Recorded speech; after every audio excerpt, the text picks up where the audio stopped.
How's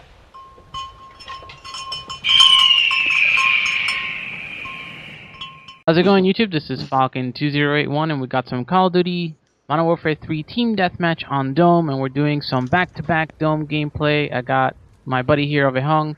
This is actually his gameplay, his perspective, and then you'll see mine after this video. But we're doing a dual commentary. We haven't done one of those in a while, and ovejon, say hi. Hey, hi. Thanks for having me. Yep, no problem. It's been a while since, like I said, we did a dual commentary. I hope we can do some more of these later on. Certainly. So let's begin here, and why don't you talk about your gameplay? You had a pretty good game here on Dome, 20-2. That I think that's pretty respectable. Yeah, that's pretty good. This is pretty much a like you said, a TDM class. The class that I'm playing here right now is pretty much a PP90 M1 with silencer on. As for perks, I'm using Extreme Conditioning, Assassin Pro, and what's that one? Steady Aim Pro. Yeah, Steady Aim, not Pro yet, because the only reason why I'm running around with those, with Extreme Conditioning and Steady Aim, is because I wanted to get the Pro variant of it. So, and the funny thing is that this is like the second time that I was playing with that combination of perks, and I really had a lot of fun because of all the running around, and most importantly, the Steady Aim with the PP90, because that thing shoots like a laser when you're using Steady Aim with it. Yeah, it's pretty good. I mean, I use the same gun, and in the gameplay that you guys will see after this, I use the same gun with pretty much the same loadout, except mine is just sleight of hand pro, assassin pro, and I think I use dead silence over our steady aim. But I generally prefer this gun. I love it. The only thing I don't like about it is just that it doesn't have a lot of ammo when you start off with it. It's true what you say, but I don't notice it very much because I don't live too long. But the only downside, the only thing that I don't really like about the PP90 is the slow reload animation. It takes a lot of time for you to reload. So when you're in a really tight situation, and the reload time makes it's really important that you have a good reload time. Yeah, you always have to be self-aware of when to reload and stuff like that. Because otherwise you'll just catch yourself and while you're reloading, and then someone comes around the corner and you're dead.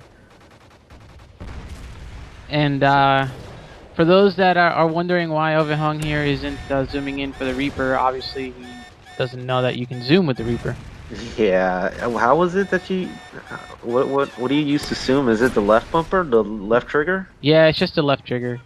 Yeah, and I didn't know about it either until it took me a few weeks to figure that out too. So yeah, it's just I don't get the Reaper that much. I just get it from the care package. Otherwise, I wouldn't use it at all. Yes, yeah, that's where I get mine too on the next game, because it's kind of funny how we both use the same gun and we both end up getting a Reaper care package. Yeah, it is. Pretty much is. But it's kind of amazing how how fast we go through these TDM games. I mean, this game is pretty much done. I pretty much get the final 3 kills on the kill cam, so you do get to see a little bit of me in this game. I didn't do too well, as you'll see in the scoreboard, but the next game where it's from my perspective, you'll see me do a better job. So we'll get right into the next game here real quick. And let's talk about playstyles. Obviously, as you saw in that last game, your playstyle is more of a running and gunning, while mine, as you'll see throughout this video, is as you like to call it, methodical. Yeah, it's pretty much methodical. The thing is that you like to stay in some certain areas, and you're very careful about what you do and your actions. And you like to wait for people to come up and then for you to mow them down. Me, on the other hand, I'm pretty much a running gunner. In fact, I've been playing like that ever since COD 4 on the Xbox. And for some reason, I always end up dying and whatnot. So I've kind of changed my approach a little bit, and I've pretty much picked up your tactic on playing COD and any other first-person shooters, just to stay back, take a very defensive position, and and just fight it out and see. And then usually I do a lot better right now than I did if I would run and gun. That last clip was pretty much an anomaly, where I really did really well. Just go out and run and gun. Yeah. It doesn't happen that much, but I tend to run around a lot. It's probably why sometimes a lot of my games are really low scores. And I mean, not only that, but in terms of you know playing as a team and playing strategically, you always want to have at least one support player. I mean, he doesn't have to use a support strike package like there is in this game, but what I'm talking about is having that one player like just hang back and watch the area behind where everybody is, because as you guys, the way we play is usually you guys will be up front and I'll be behind, covering that rear flank for you guys, and that's Yeah, what it's most certain. important, and it works out for us perfectly. Yeah, it does. It does a lot. In fact, I mean, you're really good at the offensive part too, because I mean, you can stay in one area and then the rest of the team is going around the map trying to flank the enemy team, and you can hold the area so well. In fact, I mean, you're so effective when it comes to both defense and offense that this one thing that you can do is that I can't do is kill a bunch of them in like a two-piece and three-piece, 3 kills, and string them up and get all these kills, whereas I can't. So you're very effective when it comes to all this Yeah. support Well, class or whatever. yep, it's like what they say, a good defense is a great offense.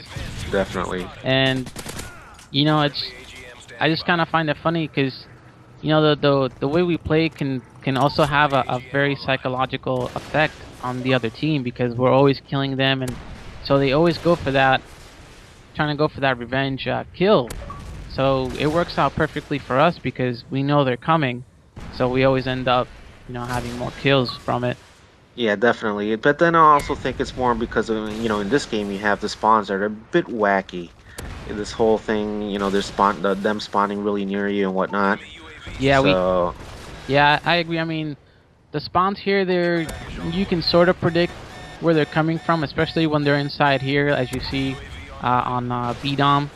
But usually you can predict where the spawns go, and we'll usually spawn trap on some maps, but not all of them. yeah, in fact, I think we kind of spawn trapped them in this game simply because everyone's on the outside, and what we're trying to do is like have them Yeah, spawn inside the but building and then come out.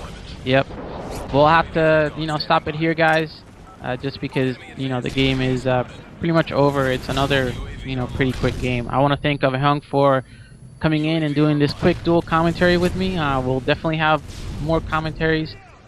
Rate, subscribe, and comment if you guys like the video and want to see more dual commentaries. And ovejon, thanks again for coming on. Yeah, thanks for having me. See you guys later.